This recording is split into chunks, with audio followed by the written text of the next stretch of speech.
నవ వరుడు నవ వధువు వీళ్ళిద్దరి పెళ్ళై సరిగ్గా వారం రోజులు అవుతోంది. మీరు ఇలాగ ట్రాన్స్ విమన్ ని ఆరోహిని ఎందుకు పెళ్లి చేసుకున్నారు? తనలో ఎప్పుడు ఆ కోణం కనిపించలేదు. మరి ఇలాగ ట్రాన్స్ మ్యాన్ ని ఎందుకు సెలెక్ట్ చేసుకున్నారు ఆరోహి? ఒక అబ్బాయి మాత్రం నన్ను చాలా అంటే చాలా ఇది చూసినానంటే తనకి అర్థమైపోద్ది.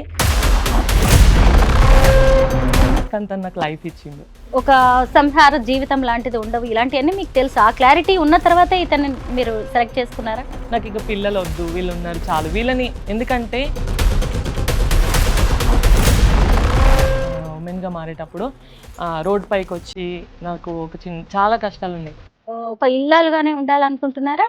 ఖచ్చితంగా నేను మాటిస్తున్నాను. మళ్ళీ కొన్ని జనరేషన్స్ ఉన్నాయి కదా, నన్ను చూసి ఒక ముందు ఇలా మిమ్మల్ని మీరు మార్చుకోవాలని ఏ వయసులో ఎందుకు అనిపించింది? నుంచి నేను అమ్మాయిలానే ఉండాలనుకున్నాను. ఇప్పుడు పూర్తి స్థాయిలో అమ్మాయిగా మారిపోయిన తర్వాత అమ్మాయి ఏమంటుంది ఇలా చూసి? నువ్వు ఎలా ఉన్నా హ్యాపీగా ఉంటే చాలు, నువ్వుగా నిన్ను ఎవరైతే హ్యాపీగా చూసుకుంటున్నా.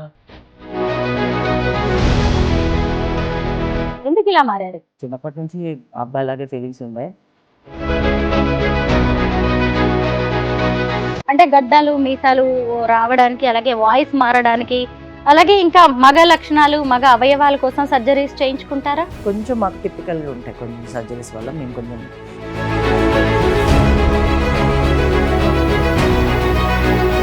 ట్రాన్స్జెండర్స్ లో ముస్లిమ్స్ క్రిస్టియన్స్ కూడా ఉంటారా? క్రిస్టియానిటీ, హిందూయిజం అనేది.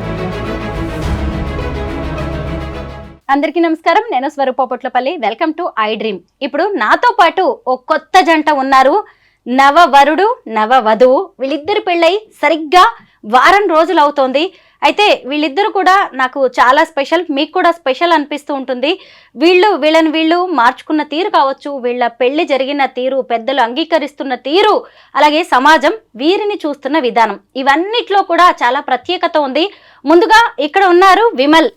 విమల్ ఎవరు అంటే ట్రాన్స్ మ్యాన్. అంటే ఫస్ట్ తను ఒక మహిళగా పుట్టి ఆడపిల్ల నుంచి ఇప్పుడు మగాడిగా మారారు. ఇక్కడ ఉన్న ఆవిడ ఆరోహి.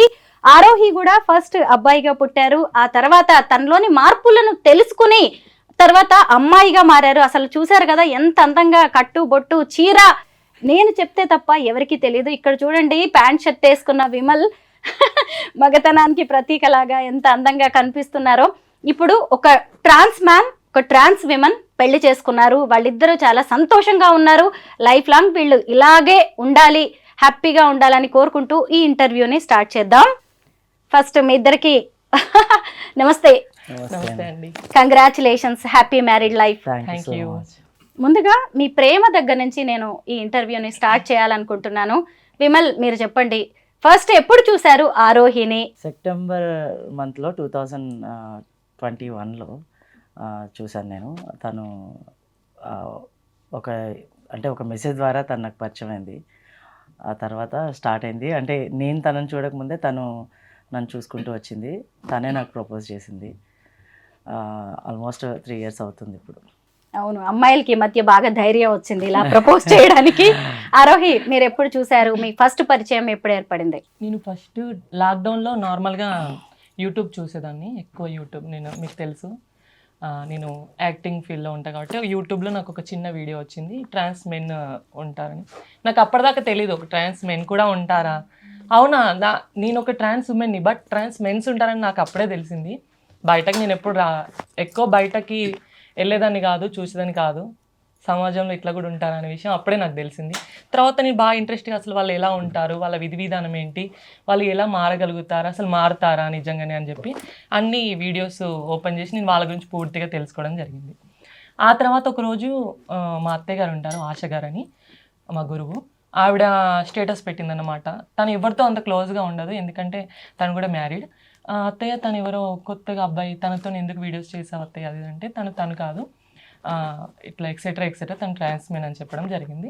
నేను అప్పటికి కొంచెం ఆతృతగా ఉన్నా. నాకు అవునా నిజంగా నాకు అలా ఎదురుపడా నాకు కొంచెం హ్యాపీగా అనిపించింది. బట్ తన పైన ఫస్ట్ ఫీల్ ఏమనిపించలేదు. తన నెంబరు మా ట్రాన్స్ కమ్యూనిటీ వాళ్ళ దగ్గర చాలామంది దగ్గర ఉంది. నేను ఊరికే ఒకసారి తన స్టేటస్ చూపించరా, ఒకసారి తను చూపించరా, తను ఏం స్టేటస్ పెట్టాడు అట్లా అడగడం, అట్లా నాకు తెలియకుండా నేను తన్ని ఇష్టపడడం, లవ్ చేయడం స్టార్ట్ అయింది.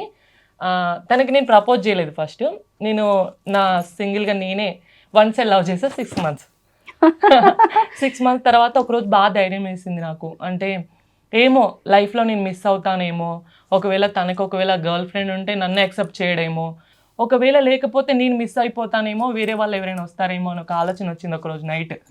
నేను ధైర్యం చేసి నెంబర్ తీసుకొని ఎవరు ఏమైనా అనుకొని ఈ సమాజంతో నాకు పని లేదు, నేను మా అమ్మ నాన్న వదిలేసి వచ్చినప్పుడే నాకు అలాంటి ఆలోచనలన్నీ పక్కన పెట్టిన. ఇప్పుడు ఇవన్నిటికీ ఎదిరించే అటువంటి సత్తా నాలో ఉంది అనిపించింది కాబట్టి నేను తనకి కాల్ చేసి మెసేజ్ చేసా, హలో విన్ను గారు హాయ్ అని చెప్పి నేను మాట్లాడడం జరిగింది. మాట్లాడడం జరిగిన తర్వాత నేను ఒకరోజు తనతోని ఈరోజు మాట్లాడా. నెక్స్ట్ డే రోజు తను రూమ్లోకి వచ్చేసిన. నేను మిమ్మల్ని డైరెక్ట్గా మాట్లాడాలి, ఎందుకంటే ఏదైనా ఫేస్ టు ఫేస్ మాట్లాడితే నమ్మడానికి కొంచెం అదిగా ఉంటుంది. ఫోన్లో ఎంతమంది ఎన్నైనా చెప్తారు తనకి, ఎందుకంటే తను ట్రాన్స్ మెన్ కాబట్టి తనకి ఫ్లోటింగ్ చేసే వాళ్ళు చాలామంది ఉండొచ్చు.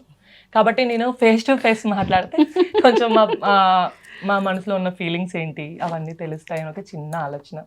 అందుకే తన దగ్గరికి వచ్చా. తను కొన్ని విషయాలు నాతో షేర్ చేశాడు. ప్రతి ఒక్కదానికి నేను ఓకే అని చెప్పా.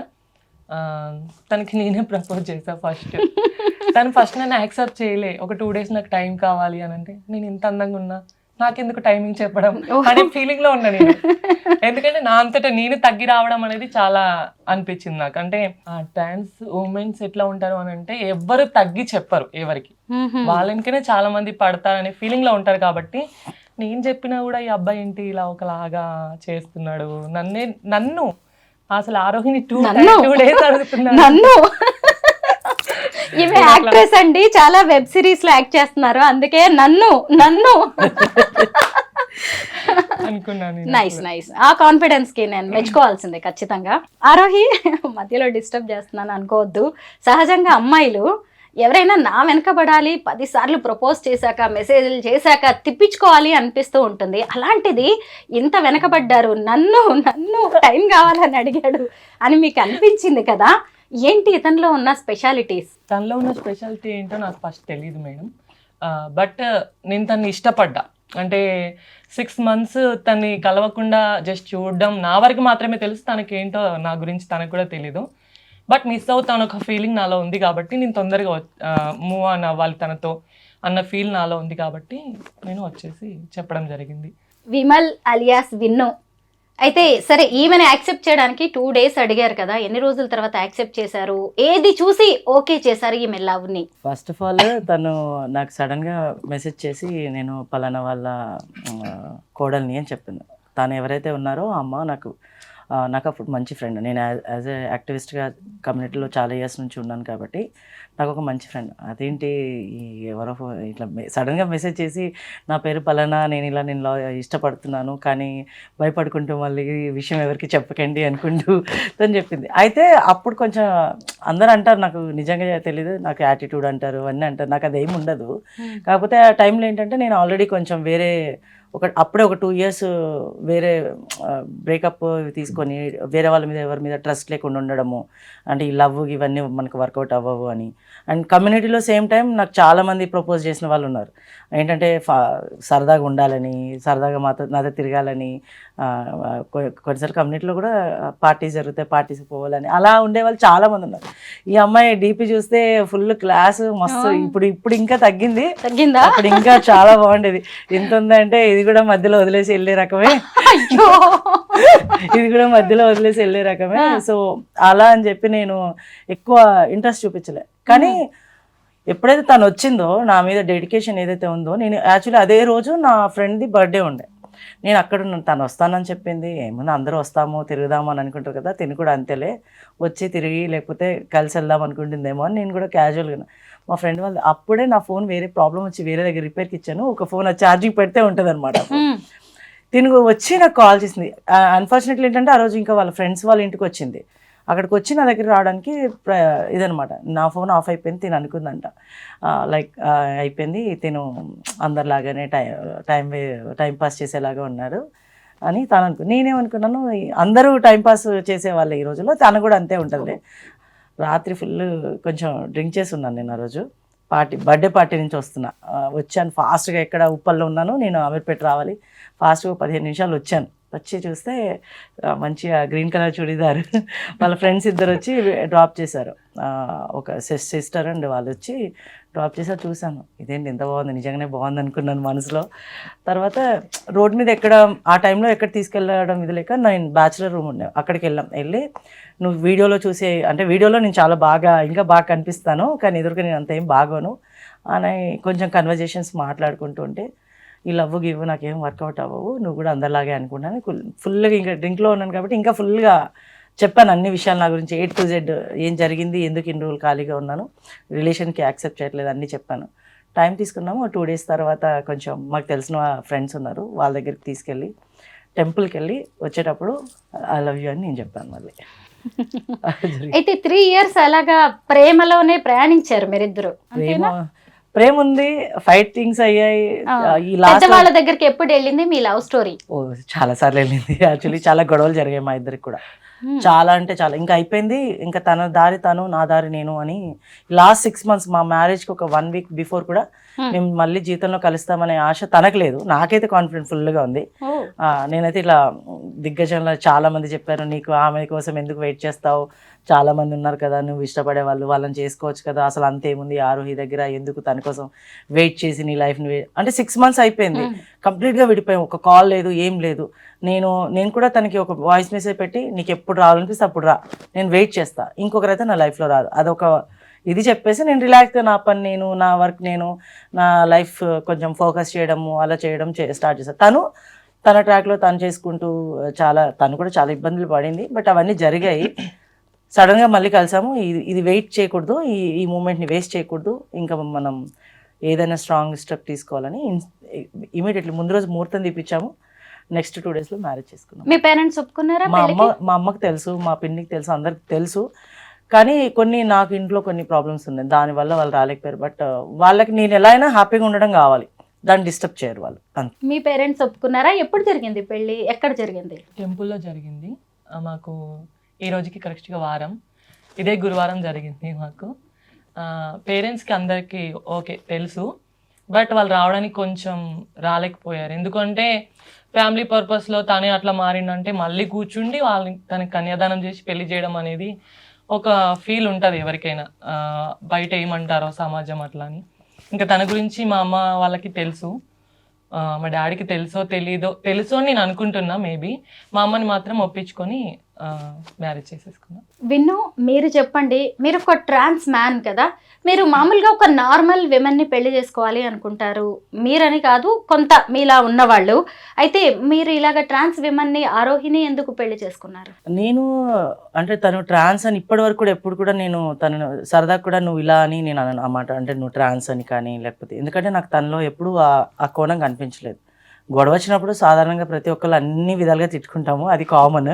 బట్ నార్మల్గా ఎప్పుడు కూడా నేను సరదా కూడా నువ్వు ట్రాన్స్ అంటే వేరే వర్డ్స్ వాడతారు కదా, అలాంటివి నేను వాడను. ఎందుకంటే నాకు కావాల్సింది ఏంటి, నాకు ఒక పార్ట్నర్ కావాలి, ఎవరు నన్ను అర్థం చేసుకుంటారు. ఒక అమ్మాయితో నేను ఆల్రెడీ ఇంతకుముందు నా పాస్ట్లో చూశాను, అది నాకు ఫిక్స్ కాలేదు. కానీ ఇప్పుడు నేను ప్రజెంట్ తిన దగ్గర నాకు ఏ లోపం కనిపించలేదు. అంటే ఒక అమ్మాయికి కావాల్సింది ఏంటి, నన్ను కేర్ చేయడం, నాకు టైంకి నేను ఎక్కడున్నానని తెలుసుకోవడం, నేను ఆఫీస్ నుంచి వస్తే నాకు ఫుడ్ రెడీ చేసి పెట్టడం, నా హెల్త్ బాగోకపోతే నన్ను కేర్ చేయడం, అవన్నీ తన దగ్గర నేను చూసాను. యాక్చువల్లీ చెప్పాలంటే నేను అదే మధ్యలో మా ఇద్దరు గొడవలు జరిగింది అన్నాను కదా, అప్పుడు కూడా నేను అందరికి ఒకటే చెప్పాను. ఇప్పుడు మా అమ్మకు కూడా నేనంటే చాలా ఇష్టం, తనకు నా మీద కోపం వస్తుంది, మారాను లేకపోతే ఏదవుతుంది అలా అని చెప్పి తను ఈరోజు స్నానం చేయించి అన్నీ చేయించి తన మీద కోపం వచ్చినప్పుడు నువ్వు నాకు వద్దని చెప్పి వదులుకోలేం కదా, వెయిట్ చేస్తాను. అమ్మ ఎప్పుడు మాట్లాడితే అప్పుడు మాట్లాడదామని వెయిట్ చేస్తాను. అలాగే నేను తన కోసం ఈ 6 months వెయిట్ చేశాను. ఆరోహి, ఏంది నేను మిమ్మల్ని ఇంటర్వ్యూ కోసం కాల్ చేస్తే మా వైఫ్ని అడిగి చెప్తాను అని చెప్పేసి అన్నాడు అనమాట. నాకు భలే అనిపించింది, భార్య అనే దాన్ని తను భలే నొక్కి చెప్పాడనమాట. నాకు అది ఇప్పటికీ గుర్తుంది. ఈరోజు మార్నింగ్ కూడా అన్నట్టున్నారు తను. అయితే మీరు ఒక ట్రాన్స్ విమెన్ కదా, సాధారణంగా ఉండేక అబ్బాయినే పెళ్లి చేసుకోవాలనుకుంటారు చాలామంది, మీలాంటి వాళ్ళు చాలామంది నుంచి ప్రపోజల్స్ వచ్చే ఉంటాయి, వెనకబడి ఉంటారు. మరి ఇలాగ ట్రాన్స్ మ్యాన్ని ఎందుకు సెలెక్ట్ చేసుకున్నారు ఆరోహి? నా లైఫ్లో కూడా కొన్ని జరిగినాయి, అన్ని విధాలుగా దెబ్బ పడే ఇక్కడ దాకా వచ్చాను ఒక అబ్బాయితో. ఒక అబ్బాయి మాత్రం నన్ను చాలా అంటే చాలా బాధ పెట్టిండు, తనకు తెలుసు. ఇది చూసినానంటే తనకి అర్థమైపోద్ది. బట్ తను నాకు చాలా మోసం చేసింది మేము, కానీ తను నాకు లైఫ్ ఇచ్చిండు. నేను అనుకున్నాను ఏంటి అని అంటే తనతో ఉంటే లైఫ్ లాంగ్ నేను హ్యాపీగా ఉండగలుగుతాను అనిపించిన రోజే నేను తనతో స్టెప్ తీసుకోవాలని అనుకున్నాను. నేను తనతో హ్యాపీగా ఉంటా అని నాకు అనిపించింది కాబట్టి ఒక స్టెప్ తీసుకున్నాను. సమాజంతో నాకు పని లేదు. నేను ఈ ప్రశ్నలు ఇంత క్లారిటీగా మిమ్మల్ని ఎందుకు అడిగానో దానికి కూడా ఒక రీజన్ ఉంది, నేను చెప్తాను. విమల్, ఇప్పుడు మీరు ఒక అమ్మాయిని పెళ్లి చేసుకున్నారనుకోండి, సరే రేపు ఏదో ఒక విధంగా మీకంటూ మీ ఇంటి పేరో లేదంటే మీకంటూ ఒక బేబీయో అబ్బాయో, సైంటిఫికల్గా ఫిజికల్గా అది కరెక్ట్ కాకపోవచ్చు కానీ ఒక సరోగసీకి వెళ్ళే ఛాన్స్ ఉంటుంది. పిల్లలు, నెక్స్ట్ జనరేషన్ ఇలా కూడా ఆలోచించుకుంటారు కదా. అయినా ఇవన్నీ మీరు ఆలోచించలేదా? దాని గురించి ఆలోచించాలనిపించలేదా? మాకు అనిపించింది ఏంటంటే మేము ఫస్ట్ ఒకటి అనుకున్నాము, అంటే మాకు పిల్లలు ఓన్ కిడ్స్ గురించి మేము ఇప్పుడని కాదు, మేము రిలేషన్ ఉన్నప్పటి నుంచి కూడా అనుకోలేదు. కాకపోతే ఏమో ఛాన్స్ ఉండి మేము ఒకవేళ అంతా, ఇప్పుడు అడాప్ట్ అనేది కూడా చాలా ఎక్స్పెన్సివ్తో కూడిన పని. అలా చాలామంది పిల్లలు, నేను చాలా అంటే ఆర్గనైజేషన్స్లో అన్నీ ఇవి చూస్తాం కాబట్టి నాకు తెలుసు కాబట్టి ట్రస్ట్లో మాకు ఓన్ పిల్లలు ఏం లేకపోయినా కూడా వేరే వాళ్ళని అడాప్ట్ చేసుకోవాలనే ఆలోచన మాత్రం మాకు ఉండేది ముందు నుంచి. మేము అనుకున్నాం. అండ్ ఇంకోటి ఏంటంటే విత్ ఇన్ ద కమ్యూనిటీ మాకు చాలామంది పిల్లలు ఉన్నారు. లైక్ అందరు నన్ను డాడీ అని పిలుస్తారు. నాలాగా ఉన్న ట్రాన్స్మెన్సీ ఇప్పుడు కొత్త వచ్చిన వాళ్ళందరూ కూడా నన్ను డాడీ అని, తనని మమ్మీ అని, ఇప్పుడు నేను ఎక్కడైతే వర్క్ చేస్తానో అక్కడ ఉన్న వాళ్ళందరూ కూడా నన్ను ఒక సార్లాగా ట్రీట్ చేయరు. అందరూ అన్నయ్య, అమ్మ అలానే పిలుస్తారు. సో అది చూసినప్పుడు ఇవన్నీ ఆలోచనలు మాకు ఎప్పుడు రాలేదు. అండ్ నేను ఒకవేళ మా ఇద్దరికి అనుకున్నా కూడా అడాప్షన్ చేసుకుంటే ఒక పాపను తీసుకోవాలని ఉంది, కానీ మళ్ళీ వాళ్ళకి మనం జీవితంలో మేము యాక్సెప్ట్ చేసి తీసుకున్నంత ఇదిగా సమాజం మళ్ళీ వాళ్ళని తీసుకోదు కదా అని ఆలోచన మా మైండ్లో చాలా ఉంది. మీరేమనుకున్నారు ఆరోహి ఆ విషయంలో? నెక్స్ట్ జనరేషన్ కావచ్చు, పిల్లలు, మీకంటూ ఓ కుటుంబం. విమల్ని సెలెక్ట్ చేసుకుంటున్నప్పుడు మీకు తెలుసు మీకంటూ కూడా ఒక లైఫ్, అంటే నార్మల్ మ్యాన్తో ఉండే ఒక లైఫ్ ఉండదు, ఒక సంసార జీవితం లాంటిది ఉండవు, ఇలాంటివన్నీ మీకు తెలుసు. ఆ క్లారిటీ ఉన్న తర్వాత ఇతన్ని మీరు సెలెక్ట్ చేసుకున్నారా? పిల్లలు అనేది నేను ఫస్ట్ ఏం అనుకోలేదు. నేను అనుకున్నాను ఒక పాపని మాత్రం అడాప్ట్ చేసుకొని తన్ని చూసుకోవాలి, మంచి చెడు అనే ఆలోచన ఉండేది. బట్ తన దగ్గరికి వచ్చిన తర్వాత వాళ్ళ తరపు నుంచి నాకు రిసీవింగ్ చాలా బాగుంది. ఆ పిల్లల్ని చూస్తే నాకు ఏమనిపిస్తుంది అంటే నాకు ఇక పిల్లలు వద్దు, వీళ్ళు ఉన్నారు చాలు వీళ్ళని. ఎందుకంటే ఇప్పుడు నాలా కష్టపడి వచ్చిన వాళ్ళే. నేను ఒక ట్రాన్స్ ఉమెన్గా మారేటప్పుడు రోడ్ పైకి వచ్చి నాకు చాలా కష్టాలు ఉన్నాయి. అట్లా నాకు సపోర్ట్ చేయడానికి ట్రాన్స్ ఉమెన్స్ చాలా మంది ఉన్నారు, కానీ బట్ వీళ్ళకి ఎవరు ఉండరు. అట్లాంటి వాళ్ళందరికీ నేను తల్లిని అవ్వాలి. ఎందుకు అనంటే వాళ్ళ అమ్మ నాన్న ప్రేమను అక్కడ వదిలేసి వచ్చినప్పుడు వాళ్ళకి సపోర్టింగ్ అనేది ఉండదు. ట్రాన్స్ ఉమెన్ కి ఏంటంటే కమ్యూనిటీ వైజ్ గా వాళ్ళకి సపోర్ట్నెస్ అనేది ఉంటుంది. బట్ ట్రాన్స్ మెన్ కి సపోర్టింగ్ చాలా తక్కువ. వాళ్ళు ఎక్కడికి వెళ్ళాలో తెలియదు. బయట చూసే వాళ్ళకి అనిపిస్తుంది రోడ్ పైన కూర్చుంటే పలానా ఒక అమ్మాయి ఉందిరా, బాగుందిరా, అలా గెలికే వాళ్ళు ఉండొచ్చు, సంథింగ్ ఏదైనా అయి ఉండొచ్చు. అలాంటి వాళ్ళందరికీ నేను తల్లిని అవ్వాలని నా ఫీలింగ్. తనతో ఆఫీస్లో ఉన్న ప్రతి ఒక్కరు నన్ను అమ్మ అని మాత్రమే పిలుస్తారు. నాది ఫుల్ హ్యాపీ. నేను సరే, పిల్లలు, నెక్స్ట్ జనరేషన్ అవన్నీ నథింగ్. మీరేం చెప్తారా అని నేను వినాలి అనుకున్నాను. మీ దగ్గర నుంచి ఆ క్లారిటీ కోసం నేను అడిగాను, కానీ ఆమె దగ్గర నుంచి ఎంత పెద్ద ఆన్సర్ వచ్చిందో చూసారా, ఎంత బ్రాడ్ మైండ్ తనది అనేది. నిజంగా గ్రేట్ ఆరోహి. అయితే మీరు ఏం చేస్తుంటారు విమల్? నేను ఇప్పుడు ప్రెసెంట్లీ కమ్యూనిటీ బేస్డ్ ఆర్గనైజేషన్, అది టోటల్ LGBTQIA+ మొత్తం అందరికీ. మాకు ఒక షెల్టర్ హోమ్ ఉంది.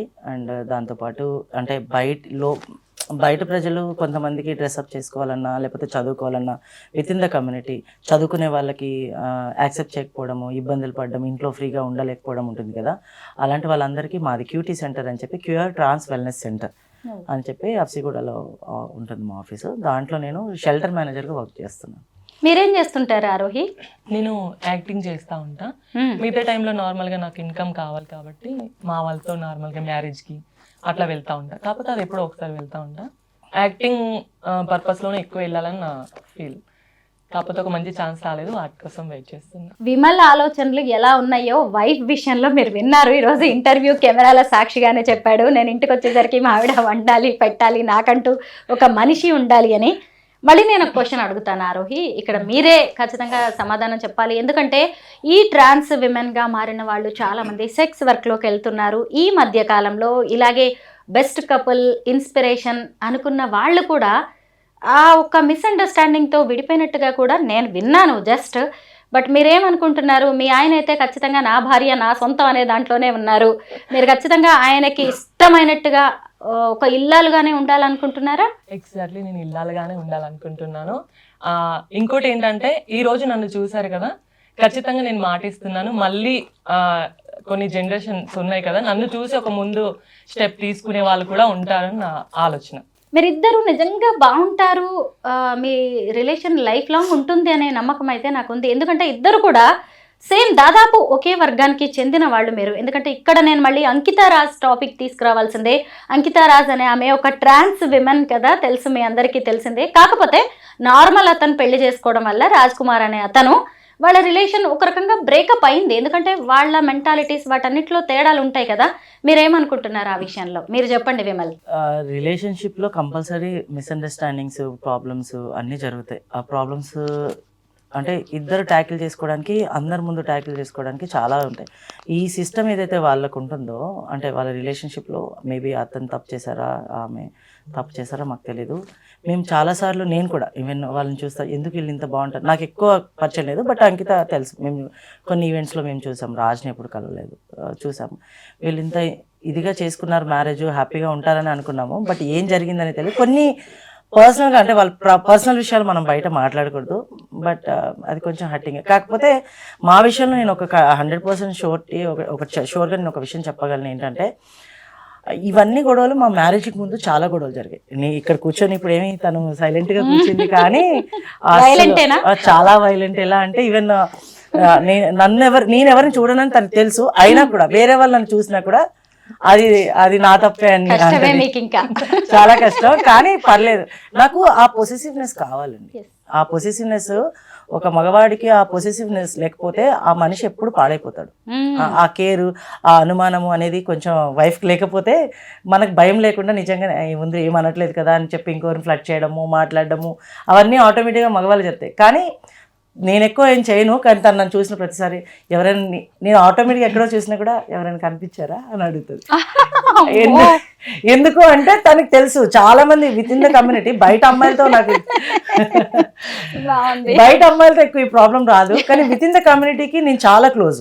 అంటే ఏదైనా ప్రాబ్లం వచ్చినా, ఏదైనా నేను ఉండే పొజిషన్లో ప్రాబ్లం వచ్చినా, కష్టం వచ్చినా, ఏది వచ్చినా నాకు ఫోన్ చేస్తారు ఎనీ టైం. నేను వాళ్ళతో మాట్లాడాల్సి వస్తుంది. కొంతమంది మంచిగా మాట్లాడతారు, కొంతమంది కావాలని. ఈ కమ్యూనిటీలో ఇది కూడా ఉంటుంది, ఇద్దరు మంచిగా ఉంటే కొంతమంది వేరే వాళ్ళని చెడగొట్టాలనే బుద్ధి అన్నిట్లో, అది జనరల్ పీపుల్లో కూడా ఉంటుంది కదా, ఒక అబ్బాయి అమ్మాయి విషయంలో కూడా ఉంటుంది. అలాగే మా విషయంలో కూడా అలా జరిగాయి. అవన్నీ ప్రాబ్లమ్స్ ఫేస్ చేసి, అవన్నీ గొడవలు ఇచ్చేసుకొని 6 నెలలు మేము అంతకు ముందు కొన్ని రోజులు దూరం ఉన్నాం. తర్వాత ఈ 6 నెలలు దూరం ఉండి తనకు మొత్తం, ఇప్పుడు నేను వచ్చి మళ్ళీ మేమిద్దరం కలిసిన తర్వాత కూడా డిసైడ్ అయింది ఒకటే, నా గురించి నువ్వు కానీ, నీ గురించి నేను కానీ అన్నీ ఓపెన్గా ఉంటాం. నీ ప్రొఫెషనల్లో నేను అడ్రాను, నా ప్రొఫెషన్లో నువ్వు అడ్రాకు. 6 o'clock వరకు నేను ఏం చేసినా నన్ను అడుగు. ఆఫ్టర్ 6 నువ్వు నీ పని ఏంటి, నువ్వెక్కడున్నావు నేను అడుగుతా, నేను ఎక్కడున్నాను నువ్వు అడుగు. అవన్నీ క్లియర్గా మాట్లాడుకొని ఏ మిస్అండర్స్టాండింగ్ రాకూడదని చెప్పి డిసైడ్ అయ్యి ఈ స్టెప్ తీసుకున్నాం. ఆరోహి, ట్రాన్స్ విమెన్ ని చాలా మంది కూడా డబ్బు కోసం, ఎంజాయ్మెంట్ కోసం, ప్రేమ పెళ్లి పేరుతో దగ్గర అవుతున్నారు, కొన్నాళ్ళు వాళ్ళతో ఉంటున్నారు, వాళ్ళకు కూడా ఆశలు కల్పిస్తున్నారు, వెళ్ళిపోతున్నారు. అయితే ఇప్పుడు మీకు కూడా ఒక అతను మీకు ప్రేమ పేరుతో దగ్గర అయ్యారు, ఇలాంటి వాళ్ళని నమ్మొద్దు అనుకున్నారు అని చెప్పారు కదా. మీ కమ్యూనిటీ చాలా ఎక్కువగా ఫేస్ చేస్తున్న ప్రాబ్లం ఇదే, ముఖ్యంగా ప్రేమ రాహిత్యం.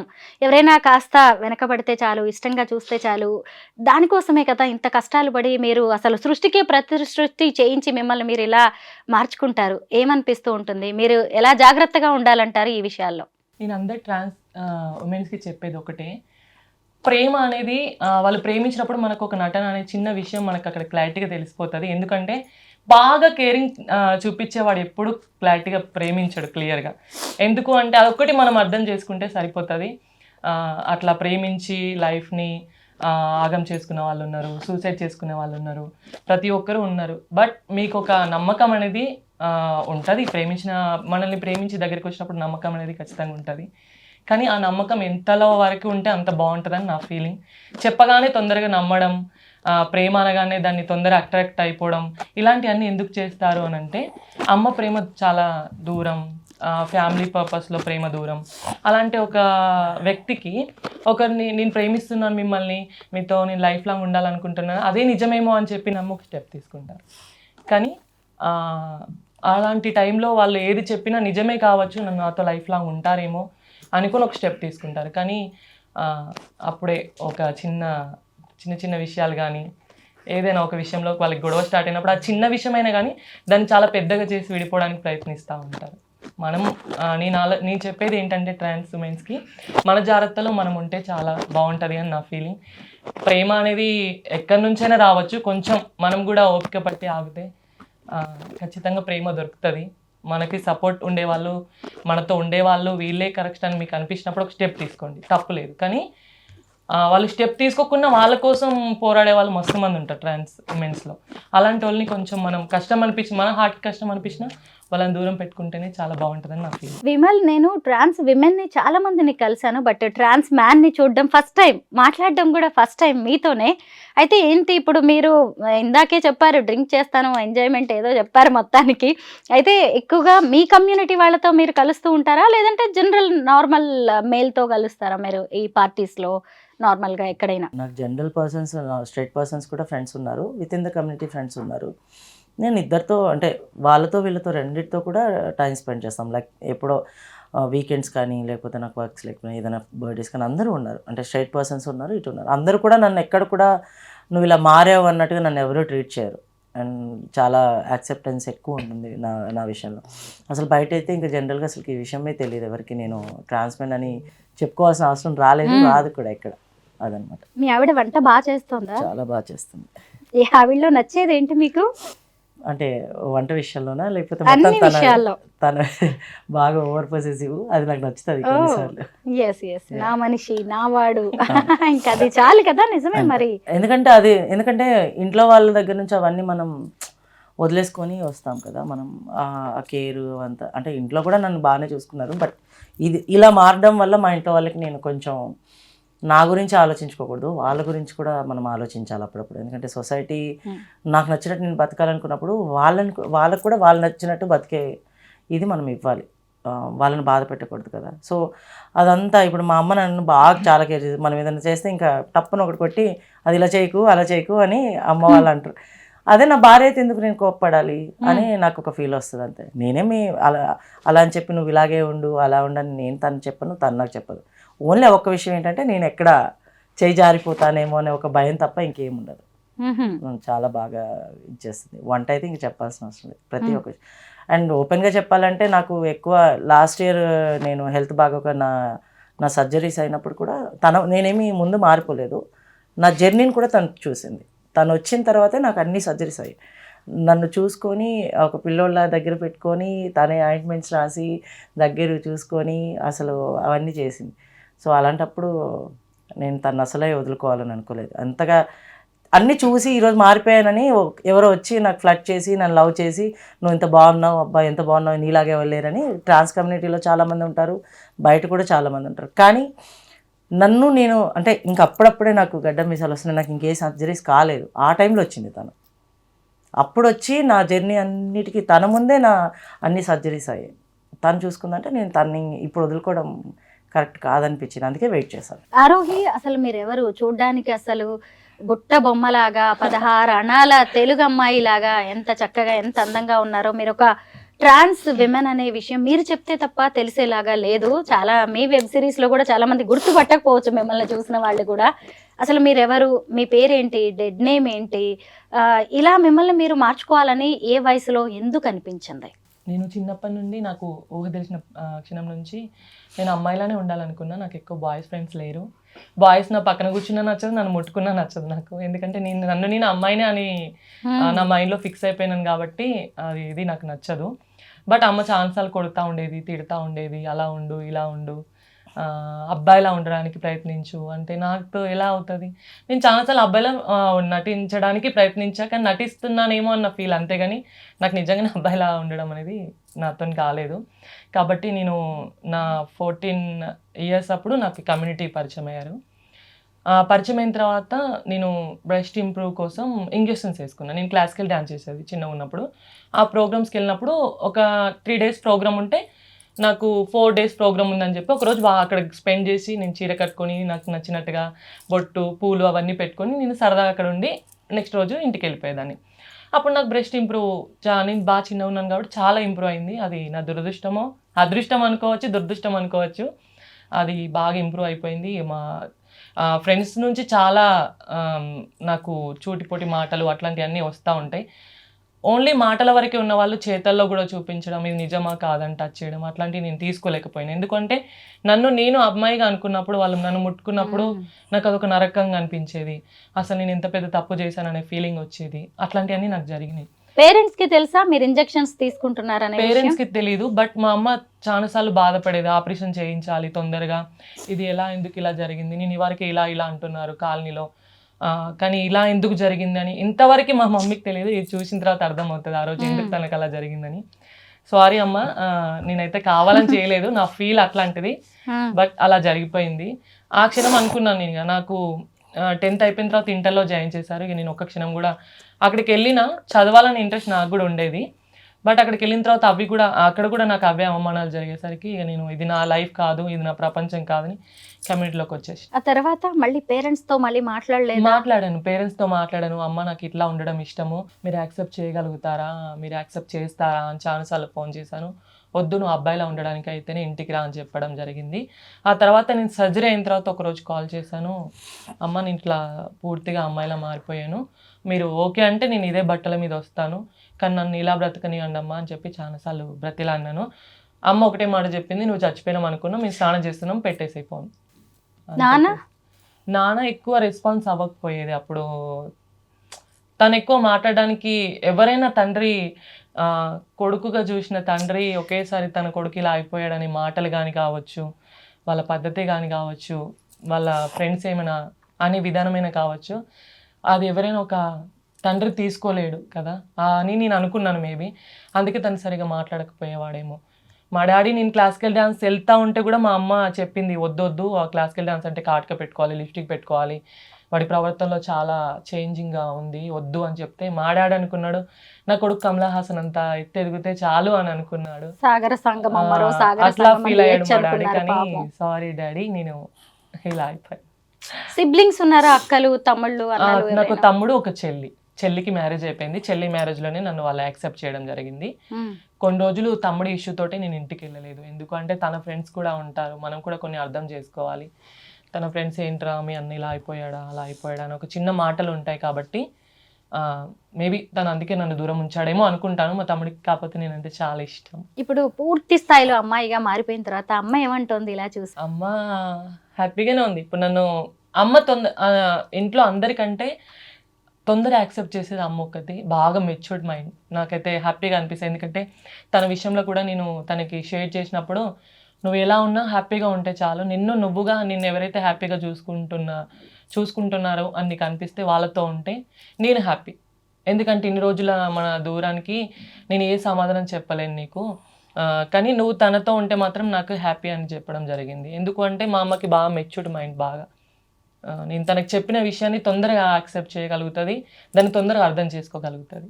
అందుకే నేను ఏ చిన్న విషయమైనా అమ్మకి షేర్ చేస్తాను. ఫస్ట్ మీరు ఇలా అమ్మాయిగా మారడం, పెళ్లి చేసుకోవడం, అల్లుడు రావడం, ఇప్పుడు ఏమంటుంది అమ్మ? అమ్మ ఫుల్ హ్యాపీ, ఎందుకంటే తనంటే మా ఇంట్లో చాలా ఇష్టం.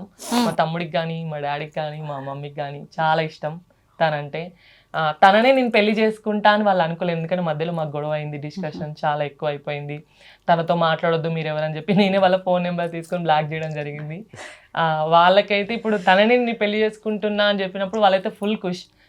ఇంకా చేసుకునేదాకా కూడా వాళ్ళకి నమ్మకం లేదు, చేసుకున్న తర్వాత మాత్రం ఇంకా హ్యాపీ. మీరు చెప్పండి విమల్, మీ డెడ్ నేమ్ ఏంటి? ఇంతకు మీ డెడ్ నేమ్ ఏంటో చెప్పాలి, అసలు మీ పేరేంటి, మీరు అమ్మా నాన్న పెట్టిన పేరేంటి? నేను అది చెప్పాలనుకోవట్లేదు, ఎందుకంటే మళ్ళీ ఇది చూసిన తర్వాత వాళ్ళు నన్ను అదే పిలవడం జరుగుతుంది బయట. కాబట్టి పాత ఫ్రెండ్స్ ఎవరైనా గుర్తుపడుతుంటారా? గుర్తుపడతా ఉంటారు, పాత ఫ్రెండ్స్ గుర్తుపడతా ఉంటారు. అదే నేను పెట్టి పిలిచినా కూడా లేదు నన్ను ఇట్లా పిలవండి అని చెప్పి చెప్తా ఉంటారు. ఇష్టం లేదు అసలు అది తెలుసుకోవడం కూడా. ఆ క్యారెక్టర్ ని మీరు పాతేసారు, వెళ్ళిపోయింది ఆ క్యారెక్టర్. ఆ క్యారెక్టర్ లోకి నేను వెళ్ళాలనుకోవట్లేదు. ఆ క్యారెక్టర్ వైజ్ గా ఏదైనా విషయాలు నా ముందుకు వచ్చినా దాన్ని తీసుకోవడానికి నేను రెడీగా లేను. కాకపోతే వాళ్ళు మనల్ని ట్రీట్ చేసినప్పుడు దాన్ని నేను తీసుకుంటాను. ఎందుకు అంటే మనం ఫస్ట్ అక్కడి నుంచి వచ్చాం కాబట్టి, మనం ఎక్కడి నుంచి వచ్చినామో దాన్ని మర్చిపోకూడదు. కాబట్టి నేను ఇప్పుడు ఇది నన్ను ఇలా పిలవండి, నాకు ఇలా ఇష్టం అని చెప్పుకుంటాను, అంతవరకే. ఆరోహి అనే పేరు ఎందుకు సెలెక్ట్ చేసుకున్నారు మరి మీరు? ఆరోహి అనే పేరు నాకు నార్మల్గా ఆ పేరు అంటే చాలా ఇష్టం. మా గురువు పెట్టింది, బాగా ఇష్టంగా తను పెట్టుకుంది నాకు ఆరోహి.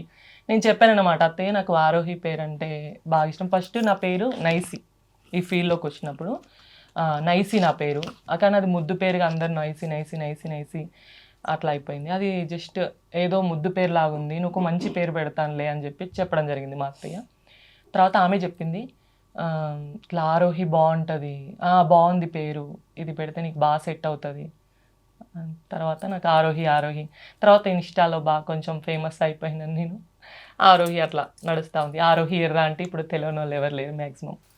యూట్యూబ్లో కొట్టిన ఆరోహి ఎర్రా అని వస్తుంది. ఓ గ్రేట్. చాలా వీడియోలు వస్తాయి నాకు. మీరు చెప్పండి విమల్, ఒక అబ్బాయిగా పుట్టారు, ఆ తర్వాత ఇలాగా అమ్మాయిగా పుట్టారు. మీరు చూసారా, నేనే కన్ఫ్యూజ్ అయిపోతున్నాను.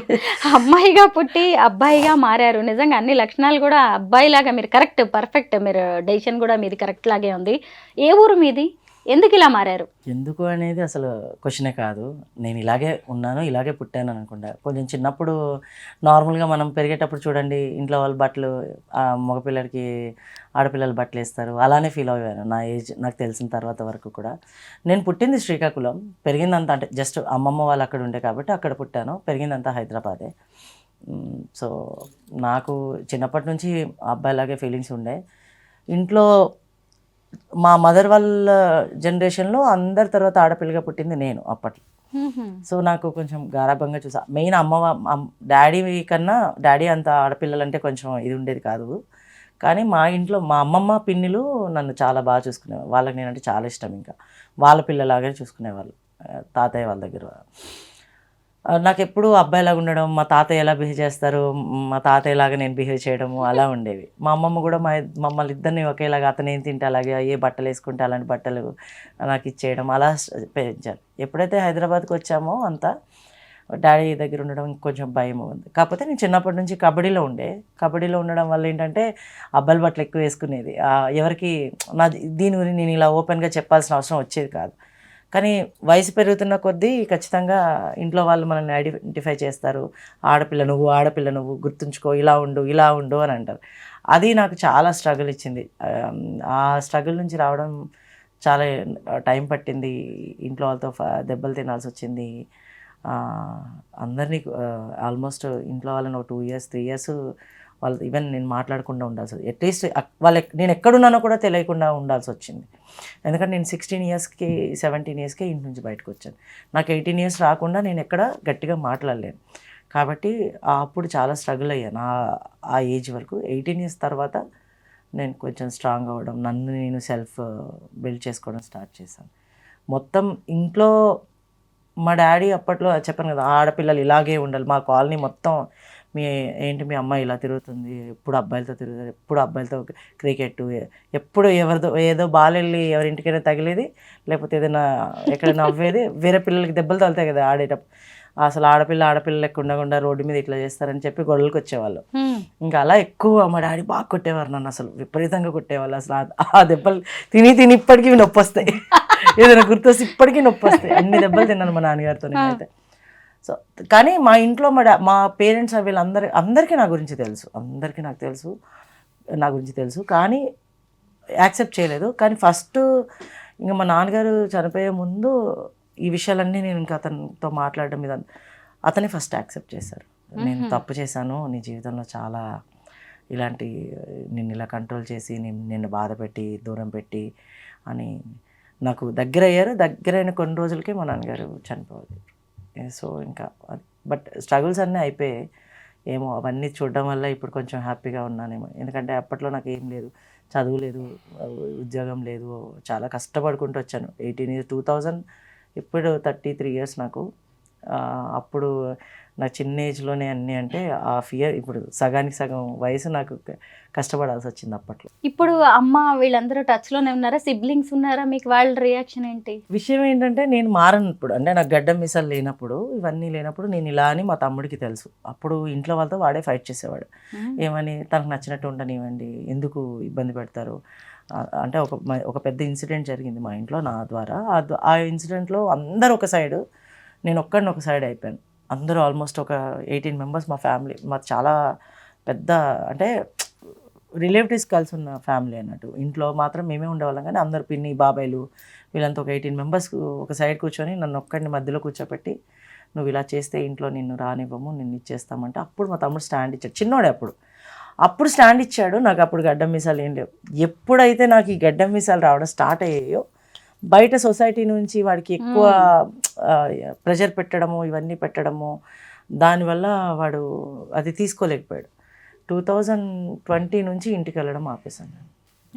2000 అంతకుముందు మా ఇంట్లో నేను నా గడ్డ మీసాలు రాకముందు ఎవ్రీ సాటర్డే మా అమ్మ ఫోన్ చేసి ఇంటికి రా, మా తమ్ముడు నువ్వు వస్తావని తెస్తున్నావు, ఎక్కడున్నావు ఎవ్రీ వీక్ నెలలో ఒక రోజు ఇంక ఇంటికి వెళ్ళకపోతే మా అమ్మ అయితే ఇంకా దిగులుగా ఇది అవ్వడం అలా ఉంటుండే. ఇప్పుడు మొత్తం అదంతా మారిపోయింది. అది చాలా హట్ అవుతాను నేను ఎప్పుడైనా. నాకు ఏదైనా అయితే అదొకటే కొంచెం ప్రెషర్. మా తమ్ముడు ఎలా అంటే ఇప్పటికీ మా పిన్ని చెప్తుంది, మా అమ్మ చెప్తారు. వాడు చాలా చిన్న, నాకన్నా ఒక 5 years చిన్న. సో నేను స్కూల్ తొందరగా ఆపేసాను, చదువుకోలేదు. 7th class చదువుకున్నాను నేను ఈ జెండర్ ఇష్యూస్ వల్ల. అయితే ఆపేస్తే నేను చిన్నప్పటి నుంచే ఉద్యోగం చేయడం స్టార్ట్ చేశాను కదా, 1500 జీతం అలా వచ్చేది.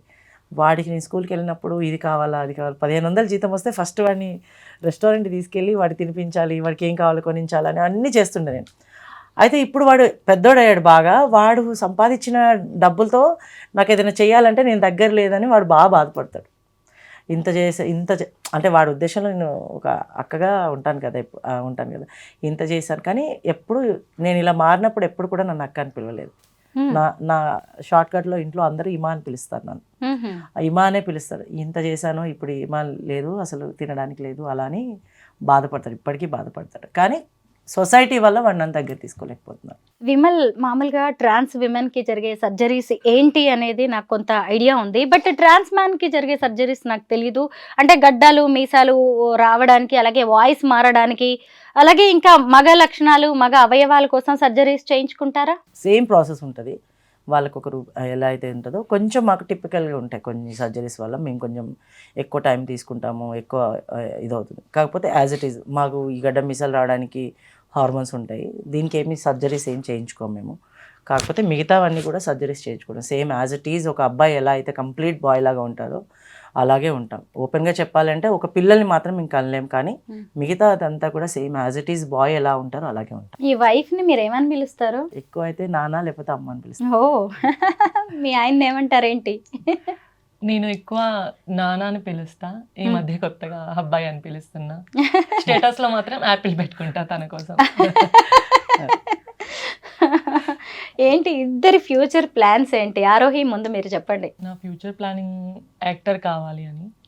అది కూడా బెస్ట్గా వస్తేనే వెళ్తాను. ఇప్పుడున్న జనరేషన్ ఎట్లా ఉంది అంటే యాక్టర్ అనగానే కమిట్మెంట్ అట్లాంటివన్నీ కాకుండా నాకంటే ఒక మంచి ఛాన్స్ వచ్చినప్పుడు దాన్ని నేను ప్రూవ్ చేసుకోగలుగుతాను. ఒకవేళ ఛాన్స్ రాకపోయినా ఇప్పుడిప్పుడే నేను ఛానల్ పెట్టుకున్నాను. దానిలో నేను ఏంటో ప్రూవ్ చేసుకునే టైం వచ్చింది అని నాకు అనిపించింది. నేను ఖచ్చితంగా ప్రూవ్ చేసుకుంటాను. మా ఆయన్ని బాగా చూసుకోవాలి, బాగా చూసుకుంటాను. మీరేమనుకుంటున్నారు విమల్? నాదైతే ప్రెసెంట్లీ అంటే ఈ 6 నెలల గ్యాప్లో చాలా ప్లాన్స్ మారిపోయాయి కొంచెం. ఎందుకంటే నేను ఈ బ్రేకప్ సిచ్యువేషన్లో కొంచెం బాగా డిస్టర్బ్ అయ్యాను. డిస్టర్బ్ అవ్వడం, వర్క్ మీద ప్రెషర్ ఎక్కువ పెట్టుకున్నాను. సో ఒకవేళ ఇన్ కేస్ తను ఈ సంవత్సరం నా దగ్గర రాకపోతే ఇంకా నేను ఇండియా నుంచి, నాకు అంజలి రిమి అని చెప్పి యుఎస్లో ఉంటుంది, తను అక్కడే సెటిల్డ్, అంతా అక్కడే ఉంటారు. తను ఎలా అంటే నాకు మా అమ్మ నన్ను కన్నది అంతే. మా అమ్మ నన్ను కన్నది, తిను కనలేదు. అలా అసలు ప్రతి ఒక్క విషయంలో నాకు, నేను బాధపడితే తట్టుకోలేదు, నేను ఆనందంగా ఉంటే దాంట్లో ఇంకెక్కువ తను ఆనందంగా ఉంటుంది. ప్రతి 1 hour తను ఓన్లీ పడుకునే టైంలో మాత్రమే నాకు మెసేజ్ చేయకుండా ఉంటుంది. మిగతా టైంలో ఎక్కడున్నావు నాన్న, బాగున్నావా ఈరోజు మాట్లాడుతుంది, మళ్ళీ ఒక గంట తర్వాత ఎలా ఉన్నావు అని అడుగుతుంది అనమాట. ఇంకా నేను అనుకున్నాను, ఇంకా తిన్న లైఫ్లో రాకపోతే ఇంకా నేను షిఫ్ట్ అవుదాము, ఇంకా అక్కడ ఒక 2 years టైం తీసుకొని ప్రాసెస్ మెల్లిగా స్టార్ట్ చేసుకొని యూఎస్ వెళ్ళిపోదాము అని అనుకున్నాను. మళ్ళీ ఇప్పుడు అంతా తిరిగి ఏం కాదులేండి, ఈవిని కూడా తీసుకొని వెళ్ళిపోవచ్చు. చాలా ప్లాన్స్ ఉండే. అండ్ మెయిన్ వచ్చి నాకేంటంటే చాలామంది అంటారు, వచ్చిన వాళ్ళందరూ అంటారు, నీకేం అవసరము, కమ్యూనిటీ కోసం ఎందుకు పని చేస్తావు, మారిపోయావు కదా, సొసైటీకి ఎక్కువ చెప్పుకోకు, నువ్వు అబ్బాయిగానే ఉన్నావు, అబ్బాయిగానే ఉండి ఎందుకు కమ్యూనిటీ చెప్పుకుంటే అందరు ఇలా అనుకుంటారంటే. కానీ నాలా ఉన్న వాళ్ళు ఎవరైతే, అది ఫీమేల్ టు మేల్ కానివ్వండి, మేల్ టు ఫీమేల్ కానివ్వండి, వచ్చే జనరేషన్కి మ్యాక్సిమం యాక్సెస్ ఉండాలి, చదువు కానీ ఉద్యోగాలు కానీ ఇంకేదైనా. రీసెంట్గా మా ట్రాన్స్మెన్ అండ్ ట్రాన్స్మెన్స్కి ఆల్మోస్ట్ 42 మెంబర్స్కి 42 మెంబర్స్, ఎందుకంటే ఇద్దరు కొంచెం డ్రాప్ అవుట్ అయ్యారు.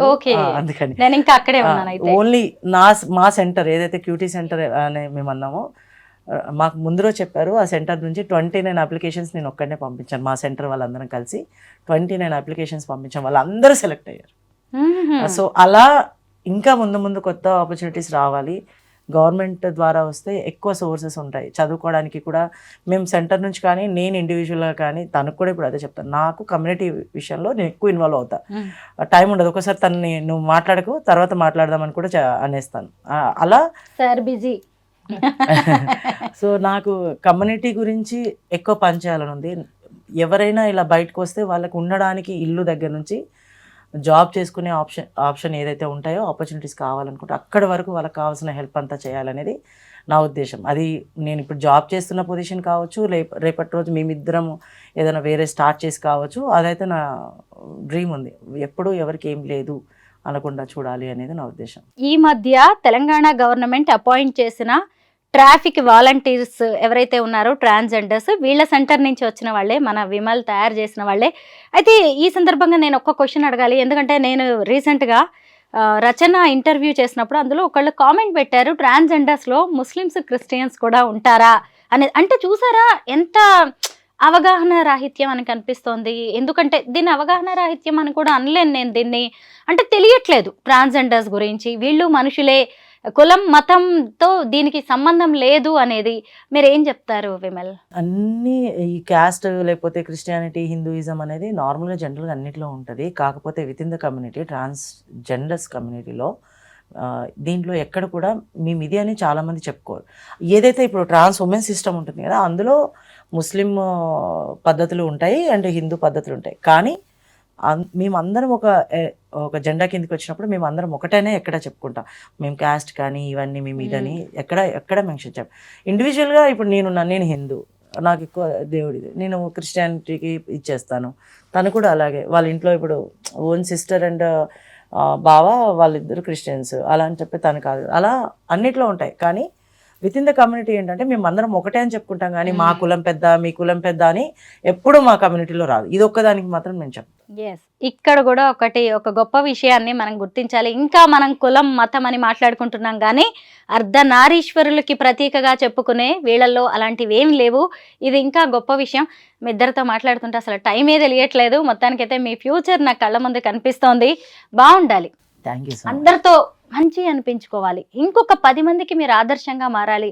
ఎలా అయితే ట్రాన్స్ మ్యాన్గా, ట్రాన్స్ విమెన్గా మీరిద్దరూ ఇలా ఎంతమందికి ఇన్స్పిరేషన్గా మారారో, ఒక కపుల్గా, భార్యాభర్తగా ముసలోళ్ళు అయ్యే వరకు కొట్టుకోండి తిట్టుకోండి అవని, లేకపోతే భార్యాభర్తలు కానే కారు, విడాకులు అలాంటి అక్కడ వరకు మాత్రం అస్సలు వెళ్ళదు. భార్యాభర్తగా మాత్రం తీసుకోవద్దు. లవర్స్ గా ఎన్నిసార్లు అయినా తీసుకోవచ్చు, ఎన్నిసార్లు అయినా కలవచ్చు. బట్ మీరు ఎంతో మందికి ఇప్పుడు ఇన్స్పిరేషన్ గా మారారు. మీరు వేసే ప్రతి అడుగుని అందరూ గమనిస్తూ ఉంటారు. ఈరోజు మీ ఇద్దరు పెళ్లి చేసుకుంటే నేను ఇంటర్వ్యూకి ఎలా పిలిచానో, రేపు విడిపోయినా కానీ మీరు అంతమందికి సమాధానం చెప్పాల్సి వస్తుంది. మీ చుట్టూ జరుగుతున్న పరిణామాలని కూడా చూశారు. ట్రాన్స్జెండర్స్ మీద ఇప్పటికే చాలా అపోహలు, రకరకాలైన భయాందోళనలు అన్ని నెలకొని ఉన్నాయి. వాటిని పోగొట్టడంలో మీరిద్దరు ప్రధాన పాత్ర పోషించాలని నేను కోరుకుంటున్నాను. నాకు ఇంత వాల్యుబుల్ టైం ఇచ్చినందుకు ముందుగా మీ ఇద్దరికి థ్యాంక్స్.